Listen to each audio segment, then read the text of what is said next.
हुआ था कि अपने अपने स्थान पे चले जाइए, अपने अपने स्थान पे चले जाइए। मैं माननीय अध्यक्ष जी को मुबारकबाद दूंगा मंच से आपको।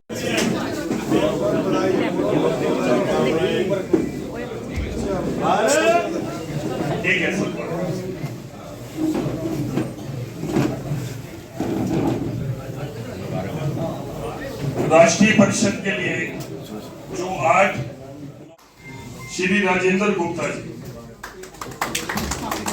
जनाब आरिफ राजा जी, सभी नवनिर्वाचित हमारे प्रदेश अध्यक्ष और सभी राष्ट्रीय परिषद के सदस्यों का स्वागत भी करता हूं, अभिनंदन भी करता हूं और धन्यवाद करता हूं। सभी प्रमुख कार्यकर्ता यहां बैठे।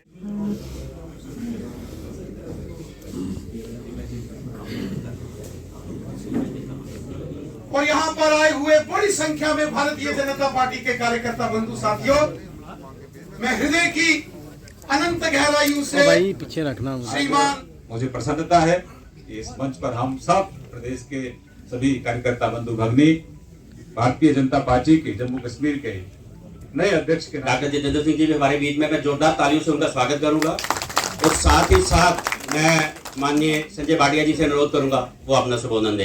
संजय भाटिया, आज हमें मार्गदर्शन मिला है माननीय राष्ट्रीय उपाध्यक्ष जी का, उसी तरह से हम आगे भी इस कार्यक्रम को लेकर जाएंगे। मैं निवेदन करूंगा, पार्टी के अध्यक्ष रहे, पूर्व में जम्मू कश्मीर की सरकार में मंत्री रहे, एक कार्यकर्ता के तौर पर एक वार्ड से, पोलिंग बूथ से कार्य करते हुए आज पुनः इस दायित्व को पार्टी संगठन ने उनके कंधों पर यह जिम्मेवारी की है।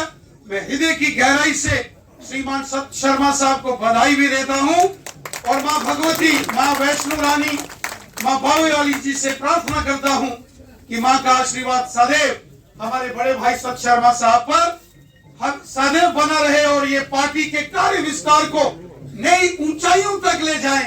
मैं यही शुभकामनाएं देता हुआ पुनः श्रीमान सत्य शर्मा साहब को बहुत बहुत बधाई देता हूं। जय हिंद, जय भारत। मैं उनसे निवेदन करूंगा माननीय संजय भाटिया जी से, वो आगे की कार्रवाई के लिए। आप यहाँ पर थोड़ा लेट था, नवंबर से शुरू किया था आप लोगों ने, लेकिन इसके बाद भी इतने कम समय में ये सारी प्रक्रिया पूरी की, इसलिए श्रीकांत जी को और सभी कार्यकर्ताओं को मैं धन्यवाद देता हूँ इस बात के लिए। बंधु हमारे बीच में उनका स्वागत कीजिए। राष्ट्रीय मंत्री और विधायक डॉक्टर नरेंद्र सिंह जी हमारे बीच में, जोरदार तालियों से स्वागत कीजिए। प्रदेश के महामंत्री डॉक्टर मनियाल जी हमारे बीच में, जोरदार तालियों से स्वागत कीजिए। यहाँ पर विधायक हमारे भाई बैठे हुए।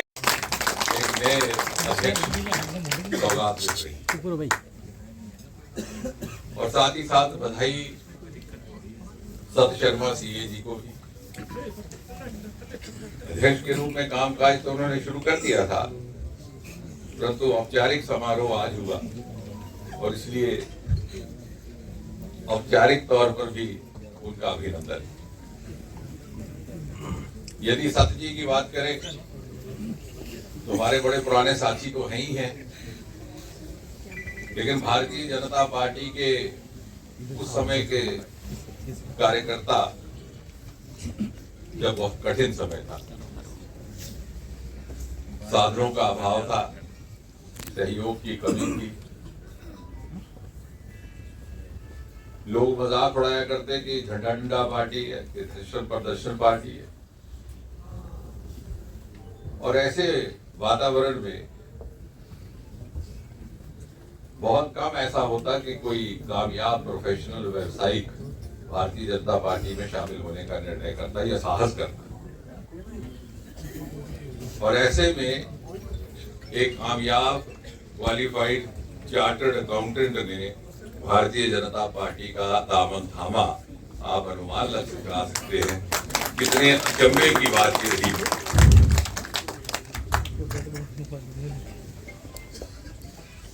और मैं इसलिए भी ये बात कह सकता हूँ कि निजी अनुभव से भी मैं स्वयं भी ऐसे ही अनुभव से गुजरा। जब मैंने भी मेडिकल कॉलेज के प्रोफेसर की नौकरी छोड़ करके भारतीय जनता पार्टी की सदस्यता ग्रहण की तो लोग समझते थे कि कुछ फर्क हो गया,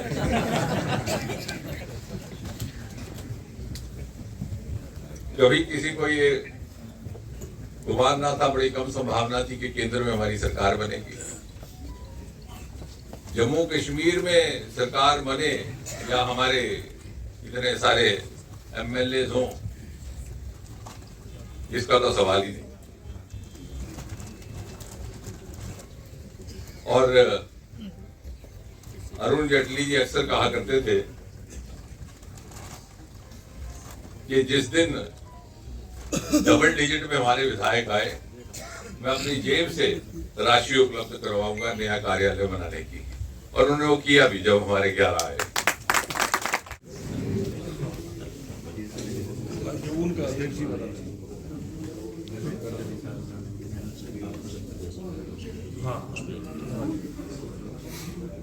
सन 1980 में मुंबई में हुआ, जब वहां पर वाजपेयी ने कार्यकारिणी का संबोधन करके घोषणा की, और तब से लेकर अब तक हम सब ने भी देखा, कई बार हमारी कार्यकारिणी फर्श पर दरी बिछा के होती थी, लेकिन यदि ये दिन बदले हैं तो इसकी जिम्मेवारी निभाने के लिए 50 बरस तक और 50 बरस तक दारवां को पहुंचाना, आज मोदी जी के नेतृत्व में भारत एक लंबी छलांग लगाने को तैयार है। आज वो जमाना नहीं रहा कि कोई सफल प्रयोग विदेश में होता और फिर हम उसकी सीख करते। टेलीविजन अमेरिका में 1950 में होता और यहाँ पर 1970 में आता। आज भारत कदम से कदम मिलाकर के दूसरे देशों के साथ चल रहा है। सोचा गया कि जहां भी कहीं कोई कार्य होगा, कोई कठिन कार्य होगा, तो उस टीम में मैं अवश्य शामिल हूं। और उस टीम का सदस्य बनकर मैंने शुरू से लेकर 1997 में भारतीय जनता पार्टी का कार्य जो शुरू किया था, और उसके बाद बूथ के स्तर, बूथ पे ऊपर भी बैठा। हालांकि मुझे ये ठीक कहा डॉक्टर साहब ने कि चार्टर्ड अकाउंटेंट होने के नाते अशोक जी का, शमशेर सिंह जी का, डॉक्टर निर्मल सिंह जी का प्यार मुझे मिलता था। आज क्योंकि दिल्ली में चुनाव है, डॉक्टर निर्मल सिंह जी वहां है, लेकिन हमेशा से जो इनका प्यार मुझे मिलता था, उसके नाते मैंने कार्य किया। लेकिन तब भी बूथ के ऊपर बैठना मैं अपनी प्राथमिकता समझता। मित्रों ने दो मूल मंत्र आप लोगों ने सिर्फ ध्यान में रखने हैं, नाराज और निराश कभी मत होइए। नाराज अगर कोई, मैं किसी का काम नहीं करता, या किसी बड़े नेता ने मेरा काम नहीं किया, या किसी अधिकारी ने मुझे नहीं सुना तो मैं नाराज हो गया, निराश हो गया। जिसके पास ये दो शब्द हैं, कभी आप सोचिए कि दो शब्दों के साथ कभी आप आगे नहीं बढ़ सकते। आप मंदिर में जाते हैं, वहां पूजा करते हैं, हर बार भगवान आपको वो चीज नहीं देता, लेकिन कभी आप निराश हो जाएंगे, मंदिर नहीं जाएंगे, नाराज हो जाएंगे, भगवान को नहीं याद करूंगा, तो मित्रों भगवान आपको देने वाला नहीं।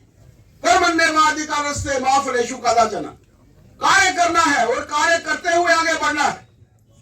और मुझे कविंदर जी की बात याद आती है कि जब कोई बड़ी छलांग लगानी होती है तो पीछे हटना पड़ता है। मुझे भी इस बार मेरी मन में इच्छा थी, हमारे सुधान जी बैठे हैं, मेरी इच्छा थी कि मैं भी विधायक बनूं, लेकिन विधायक की जब सीट नहीं मिली तो मैं निराश हुआ, ना निराश हुआ। अशोक जी को फोन कहा कि मुझे बता दो कौन सी कॉन्स्टिट्यूंसी में काम करना है। केंद्र ने क्या है कि केंद्र ये विषय भी देखता। आज मैंने सुबह एक कार्यकर्ता को फोन किया, मैंने कहा संख्या लेके आना, उसने फोन नहीं उठाया, वो भी किसी दौड़ में होगा। लेकिन दो मूल मंत्र और तीसरा मूल मंत्र जो भगवान श्री कृष्ण ने कहा, ये मैंने नहीं कहा है, कर्मण्येवाधिकारस्ते मा फलेषु कदाचन, कार्य करते जाओ, फल की इच्छा वो करेगा, पूर्ण करेगा। लेकिन जब आपका कार्य हो जाएगा, किस्मत नहीं भी होगी, किस्मत कम भी होगी, तो ऊपर वाले को सोचना पड़ता है कि इसने मेहनत की है। और वो मेहनत, मैं इसलिए ये कार्यकर्ता हमारे बीच में जो बैठे हैं, वही कार्यकर्ता है जिनके कंधों के ऊपर आगामी आने वाले समय में आप लोगों में से ही कोई ना कोई पार्टी का प्रमुख नेता अगर बनेगा, प्रमुख पदों पर हम लोग जो है वो रहेंगे। वोट के नाते भारतीय जनता पार्टी आज जम्मू कश्मीर की सबसे बड़ी पॉलिटिकल पार्टी बनी, लेकिन सीटों के नाते भी ये भारतीय जनता पार्टी आगामी आने वाले समय में ये बेस हम लोगों को बनानी है। और इसके लिए मैं आप सबका साथ मांगना चाहता हूं और आभार प्रकट करना चाहता हूं हमारे केंद्रीय नेतृत्व का, जो इस चुनाव के हेतु यहाँ पर आए हैं। मेरे ऊपर ये बड़ा पदभार है। मेरा ये मानना है कि चाहे हम लोग सत्ता में हैं या सत्ता से बाहर हैं, ये एक पदभार एक ऐसा पदभार है जो हमेशा से इसके लिए हम सबको मेहनत करनी है और उस मेहनत में आप लोगों का साथ मुझे चाहिए। मैं ऐसी अपेक्षा के साथ आप सबका जो हमारे मंच पर स्थित और सभी प्रमुख पदाधिकारी हैं और साथ खास तौर पर माननीय सुधान सिंह जी का, जिनको मैंने प्रार्थना की थी कि आप अगर मैं वहां पर अध्यक्ष बना तो कम से कम उस दिन आप अवश्य आइए ताकि मुझे आपका आशीर्वाद मिले। इन्हीं शब्दों के साथ जय भारत, जय हिंद।